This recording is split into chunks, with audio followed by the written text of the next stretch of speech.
नमस्कार मंडळी, मी प्रमोद आणि माझा भाऊ तुम्हा सर्वांचे कोल्हापुरी किचन्समध्ये अगदी मनापासून हार्दिक स्वागत करीत आहोत।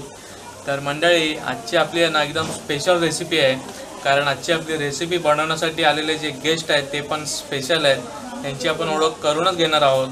तर मित्रांनो, आपली आजची जी रेसिपी आहे ती आहे आले पाक ना मकरन आले पाक, साखरेच्या पाकातला आले पाक।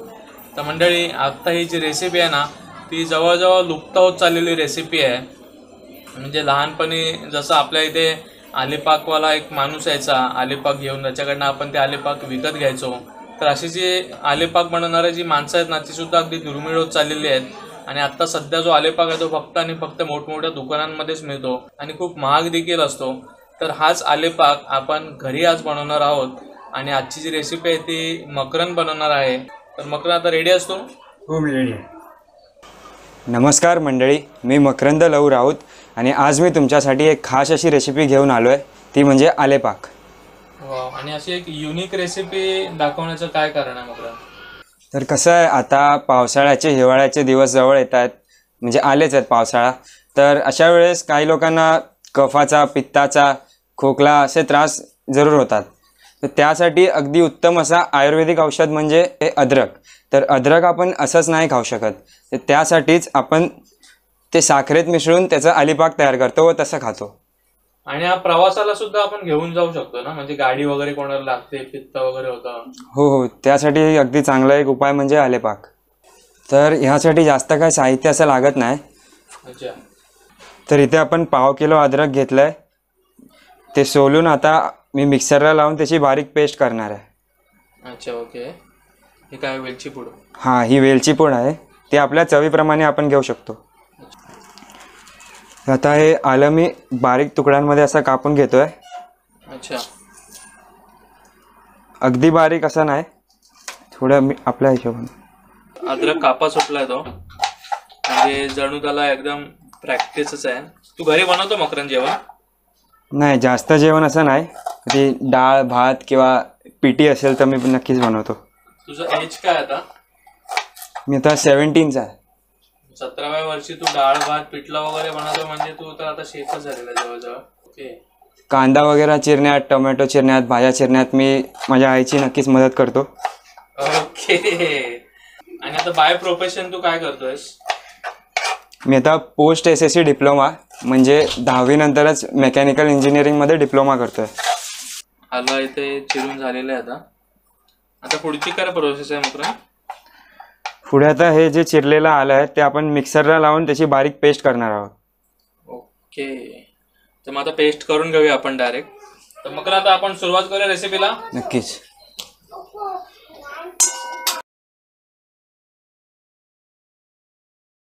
तर हे जे मी मिक्सरमध्ये वाटून घेतलं आहे आलं, त्याच्यात मिक्स करताना अजिबात पाणी नाही टाकलं, त्याच्यात पाण्याचा अंश नाही आहे। तर सर्वात पहिले मी ही पेस्ट कढईमध्ये टाकून घेतो।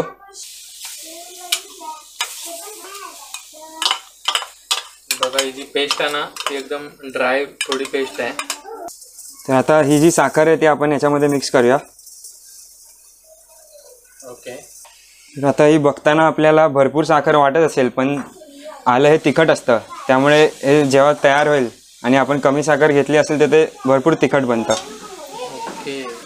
तर हे मिक्सरमध्ये जे आपण वाटलेलं आलं तर त्यातच थोडंसं पाणी टाकून आपण ते मग ह्याच्यात ओतणार आहोत।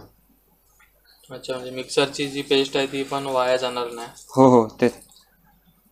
आणि असं याला पाण्याचं जास्त पाणी लागत नसेल ना या रेसिपीसाठी? साखरेला गरम केल्यावर त्यात पाणी सुटतं, त्यामुळे जास्त पाण्याची गरज नाही लागत। अच्छा, ओके। तर हे आता गॅस फास्ट करून ते कंटिन्यू मिक्स करत राहायचं आहे साखर वितळेपर्यंत। ते बघा, आतापर्यंत ना इतकी साखर विरघळली आहे। हा, इथं सुगंध तर मित्रांनो एकदम जबरदस्त सुटला आल्याचा।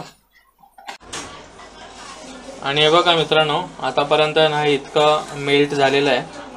तर मग आता याला पूर्णपणे किती वेळासाठी तुला ढवळत राहावं लागेल? तर ह्याला साधारण 15 मिनिटासाठी आपल्याला ढवळत राहावं लागेल, थोडं घट्टसर होईपर्यंत। तर आता आपण ह्याच्यात 1 चमच तूप टाकून घेऊया। याचं कारण की जेव्हा या वडा आपण पाडतो तर तेव्हा जास्त कडक नाही होत, त्या सॉफ्ट होतात थोड्या.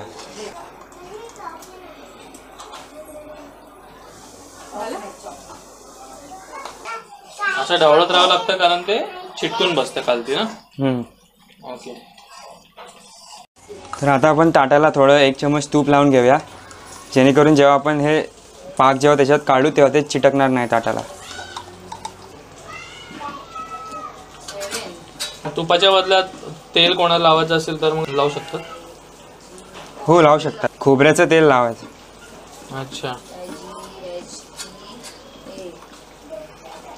आणि तिकडे आपला ना पाक सुद्धा आता हळूहळू तयार होत आलेला आहे. तो पण सारखा कंटिन्यू हलवत राहायचा आपल्याला.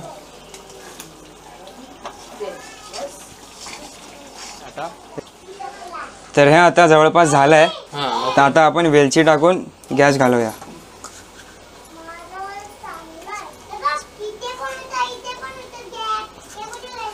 मस्तपैकी आता याच्यामध्ये ना वेलची पडलेली आहे. आता मकरंद त्याला मिक्स करून घेतोय. तर हे आता झालं आहे, ते आता माझ्या वहिनीकडून मी ताटात काढून घेतो.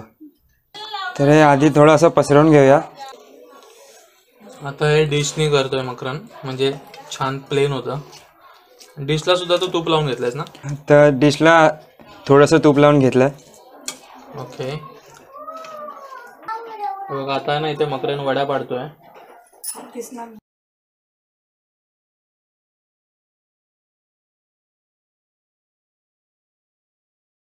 तर आता आपण या वड्या पाडून घेऊया.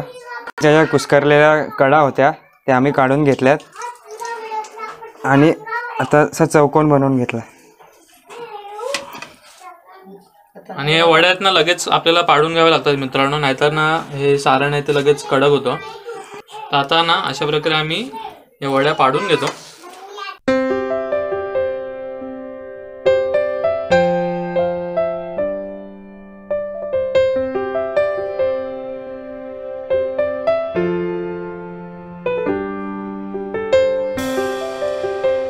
तर आता आपली रेसिपी तयार झाली आहे आणि आता आपण या वड्या अशा छानपैकी काढून घेऊया. तर बघा या किती सुंदर अशा खुशखुशीत वड्या झालेल्या आहेत. आणि ह्या आता कशा टेस्टला लागतील हे आता मी सांगतो तुम्हाला थोड्या वेळात. आधी मी ती सर्व करून घेतो. तर आता आपला अलिपाक झालेला आहे आणि आता बाहेर पण मुसळधार असा पाऊस पडतोय. तर अशा थंडीच्या दिवसात अलिपाक खाणं म्हणजे अगदी उत्तम. तर आता मी टेस्ट करून सांगतो तुम्हाला कसं झालंय ते.